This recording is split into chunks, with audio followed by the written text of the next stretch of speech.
The 3 sets of questions to follow address lightly the 3 categories of conditioning, crunch and chronic factors above, and there are suggestions below for exploring these further.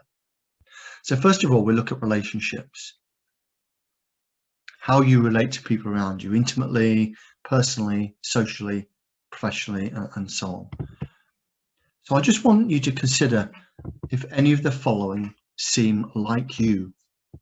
1, you often experience noticeable anxiety, mistrust, or jealousy when not with a partner. 2, you constantly seek reassurance of others and partners' love and availability for you.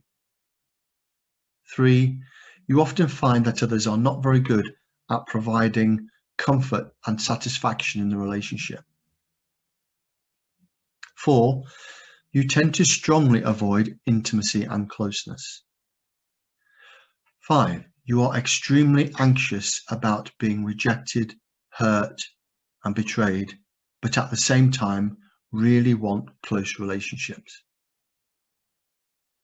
6, you find it often takes a long time to get into close relationships.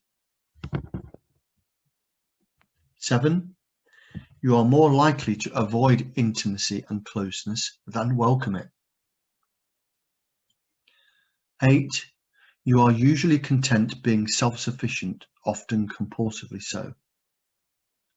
And finally, number 9, you generally do not seek emotional closeness and physical affection.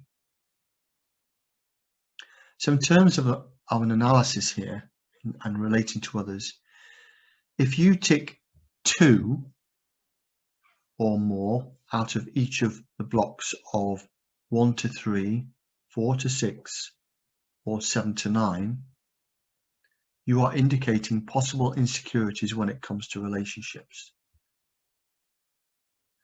These might mean that relationships are a source of constant challenge, difficulty, or stress for you, and you should target your resources to addressing this aspect of your life.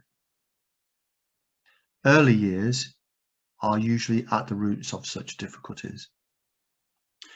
The next stage of the assessment is to look at traumatic experiences. So all I want you to do is consider this list, and as I read through it, just to note any that seem to be significant for you. Physical, emotional, or sexual abuse. This could be over time or certain separate incidents. Witnessing domestic violence. Parental death or divorce when you were young. Sibling death, injury, or serious health issues. Involvement in serious life-threatening accidents and incidents. Witnessing serious life-threatening incidents. Serious injuries, surgery, and health issues, including pre and during birth. Extended separation from parents as an infant child. Adopted, fostered, child-minded, etc. Being bullied by siblings, relatives, peers, teachers, managers. Being attacked or sexually assaulted or raped or threatened by such. Own difficult relationships, breakups or divorce. Death, injury, disability and illnesses of a partner or child, including miscarriage. Difficulties in starting a family, fertility processes and so on. Redundancy and other serious career setbacks. And finally, major setbacks such as business failure or loss of home and security.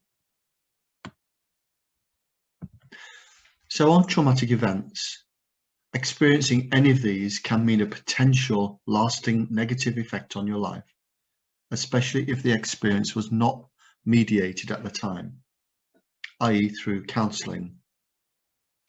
Experiencing several of these events might have a multiplying impact on your emotional and psychological health. Now we'll move on to do an assessment which is more about your personality. I just want you to rate yourself on a scale of low, medium or high on each of these. A, never feeling loved or cared for.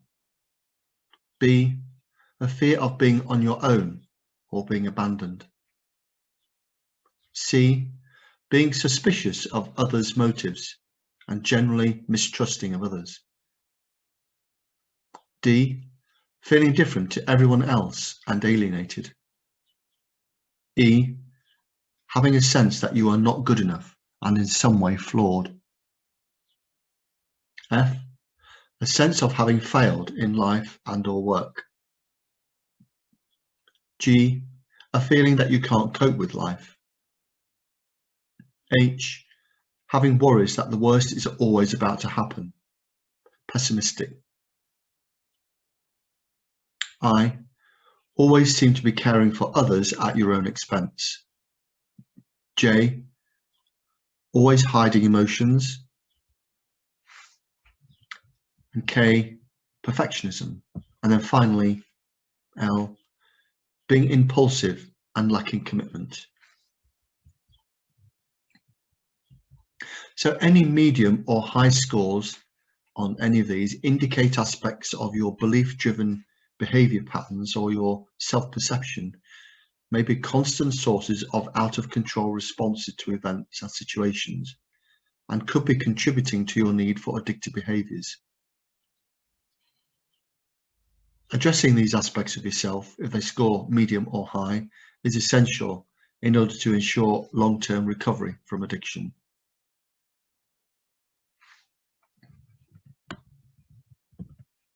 Thank you for listening to Module 2. Module 3 focuses on the dopamine-led spiral of addiction and shows you how to recognize, control, and overcome the neurological component of addiction to sex and porn.